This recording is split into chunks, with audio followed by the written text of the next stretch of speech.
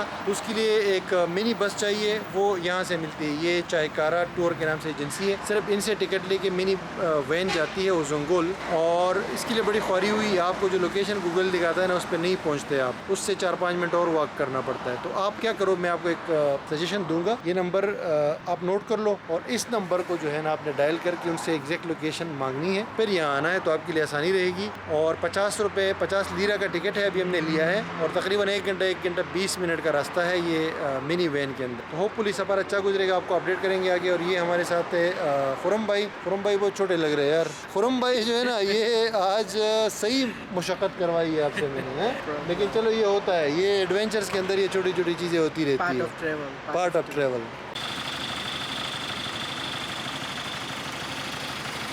Can you tell me something? This is your bus, right? Yes. Where is it going? Uzungul. Uzungul. Uzungul. How many people inside? 2 hours. 2 hours? Yes. Oh, it takes 2 hours to Uzungul. Yes.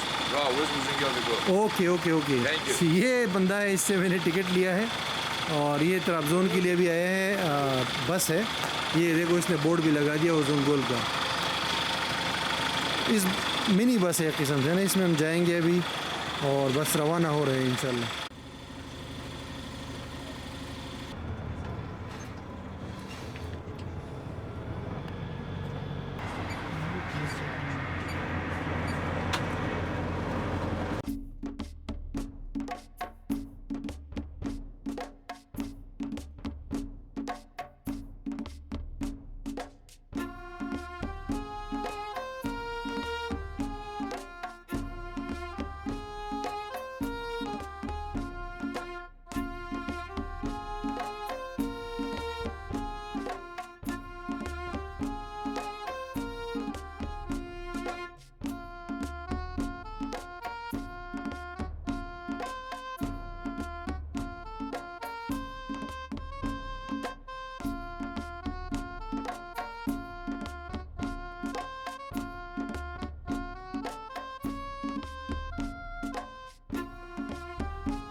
Surprise दोस्तों, surprise हमारे साथ हाथ हो गया। वो क्या, ये देखिए, ये भाईजान यहाँ बर्फ है। हम तो सोच के आए थे कि स्विट्जरलैंड वाला माहौल मिलेगा, ग्रीनरी होगी, अप्रैल का महीना है, ठीक है। हमने यार, आप गूगल पे सर्च करोगे ना उज़ुंगुल लेक, तो आपको ग्रीनरी, खूबसूरत एक नज़ारे सपनों के नजर आते हैं, जैसे कोई आप स्विट्जरलैंड में उठ के बैठते हो। लेकिन रास्ते से ही हमें पता चल गया था। ऑलमोस्ट 2 घंटे के बाद हम लोग पहुंचे हैं मिनी बस में। पहाड़ी एरिया है, इसको आप कंपेयर कर सकते हो बिल्कुल जैसे पाकिस्तान में शमाली इलाका जात है ना, ये भी नॉर्दर्न एरियाज है तुर्की के। जैसे आप मरी हो गया, नारायण कागान हो गया, गिलगित हुंजा वगैरह तरह की जगह है। लेकिन यार बर्फ देखें, 1 फीट से ज्यादा बर्फ यहाँ पे अभी भी पड़ी हुई है रोडों पे। और ये खूबसूरत मस्जिद है और एक नारायण की तरह यहाँ का भी बाजार है, लेकिन ज़्यादातर बंद है, ठीक है, सर्दी की वजह से। और ये ऑफ सीज़न है, वैसे सीज़न में यहाँ बहुत टूरिस्ट आते हैं अरब कंट्रीज से, और ये पूरा जो है ना एक हल्ला गुल्ला रहता है यहाँ पे। लेकिन अभी हम लेक पे पहुँच गए, ये लेक आपको दिखाते हैं।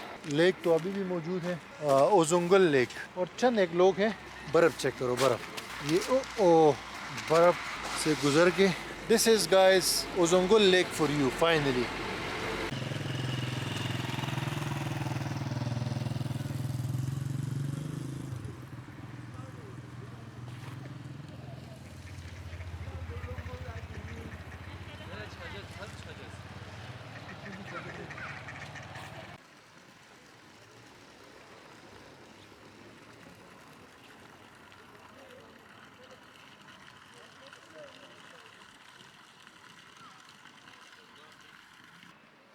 Olmaz bırak sen şimdi. Beren sen de çocuk olma. Atma ya. Beren bana mı atıyorsun sen?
अच्छा व्यूअर्स, 1 घंटे से ऊपर हो गया हमें यहाँ ओजोंगोल लेक के अराउंड घूम रहे हैं और ये आप देख सकते हैं यहाँ से ये पूरा लेक है। वीडियो मैंने स्टार्ट की थी दूसरी साइड से, राइट? तो वहाँ से ये साइड से ना आप वॉक करके पूरा एक राउंड लगा सकते हैं इस पूरे लेक का। और लिटरली गाइस बहुत ज़्यादा यहाँ पे टूरिज्म एक्टिविटी है, मतलब रेस्टोरेंट्स और होटल्स और कैफ़ेज़ जो है ना बहुत ज़्यादा है। आपने अक्सर देखा होगा लोग यहाँ पे आके ना स्टे करते हैं और फिर वो तस्वीर लेते हैं जहाँ पे वो कड़की खोल के ना लेक का व्यू आता है। तो हम तो वो सोच के आए थे कि हम लोग यहाँ पे रात स्टे करेंगे और फिर जो है ना वो व्यू आ जाएगा, मतलब हम अपना कड़की खोलेंगे और वहाँ से हमें ये व्यू नज़र आएगा। लेकिन वो तो नहीं हो सका। लेकिन अभी हमने पूरा राउंड लगाया है तो पता चला है कि भाई यहाँ पे तो $1 बिलियन एक्टिविटी हो रही है टूरिज्म के हवाले से, राइट? ये दरिया ऊपर से आया हुआ है ये पहाड़ों से, और इसी तरह का दरिया दूसरे साइड पे भी है। इवन कि यहाँ पे ये पार्क बने हुए, अभी तो बर्फ से फुल ढके हुए ये पार्क यहाँ पे जितने भी है। लेकिन नॉर्मली आप गर्मी में आओगे ना तो ये आपको खाली मिलेंगे, पार्क्स मिलेंगे। ये देखिए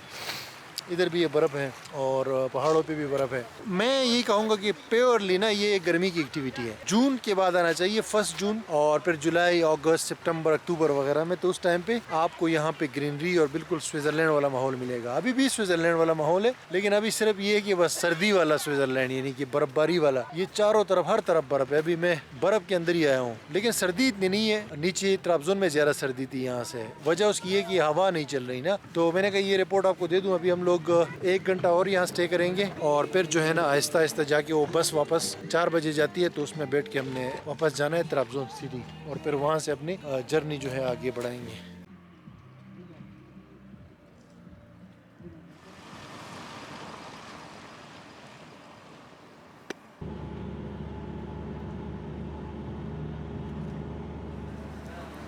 दोस्तों ये ट्राब्ज़ोन में हमारी इफ्तारी चल रही है खुरम भाई के साथ, और ये इतना ज़बरदस्त यहाँ का लोकल फूड आपको दिखाते हैं। ये चिकन कबाब है इनका, साथ में ये चावल वगैरह होते हैं, ये बीफ सूप है, ये चटनी है, और ये इनका अपना डिश है जिसमें चावल भी है और चिकन है और ये ब्रेड है।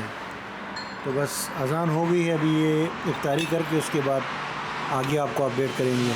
अच्छा दोस्तों, हमारा तुर्की का ये शॉर्ट वाला ट्रिप भी अपने अख्ताम को पहुंचता है। अभी हम लोग एयरपोर्ट आए हुए हैं यहाँ ट्राब्ज़ोन में, और यहाँ से हमारी फ़्लाइट है इस्तांबुल के लिए। तो बेसिकली अच्छा रहा हमारा ट्रिप। सिर्फ 4 दिन का ट्रिप था, 3 नाइट्स का, और हमने 3 सिटीज़ को विज़िट किया, उर्दू, सैमसोन और ट्राब्ज़ोन। और यही ब्लैक सी में सबसे मशहूर अट्रैक्शंस हैं। और मैं ये कहूँगा कि भाई अगर कोई आता है तो गर्मी में आ जाए, जून जुलाई में, तो उसमें जो है ना ज़्यादा आपको अच्छी एक्टिविटीज़ मिलेंगी। और चूँकि अभी हम ओजोंगोल लेक गए थे ना, वहाँ पे सारी चीज़ें बंद थी, तो मैं ये रेकमेंड करूँगा। और दूसरा ये रमज़ान है, रमज़ान के में तो आपने नहीं आना है। अभी हमने इफ्तारी की है, सीधा एयरपोर्ट आए हैं। हमें वैसे और भी आगे जाना था और शहरों में और अनकारा तक, लेकिन ये कि बस थोड़ा काम पड़ गया इस्तांबुल में और थोड़ा सा थक गए थे, तो हमने कहा वापस चलते हैं। दोबारा इंशाल्लाह इसको स्टार्ट करेंगे। हमने पूरा तुर्की विज़िट करना है। जो जगह रह गई है वो सारी जो है हमने मैनेज करनी है। हम आए थे सैमसंग ट्राबजोन फ़्लाइट से और अभी ट्राबजोन से वापस फ़्लाइट से जा रहे हैं। फ़्लाइट यहाँ पे इतनी एक्सपेंसिव नहीं होती, यानी कि 500-600 लीरा, 800 लीरा, 1000 लीरा तक में मिल जाती है। बाकी जो रोड ट्रिप हमने किया है जो बसेस वगैरह में, वो भी बहुत कंफर्टेबल था। 100-150 में टिकट मिल जाती है 2-3 घंटे राइड। और बाकी यहाँ पे मौसम थोड़ा ठंडा था अभी, मतलब अप्रैल में, तो इतना ज़्यादा हम इंजॉय नहीं कर सके जितना करना चाहिए। मेरे साथ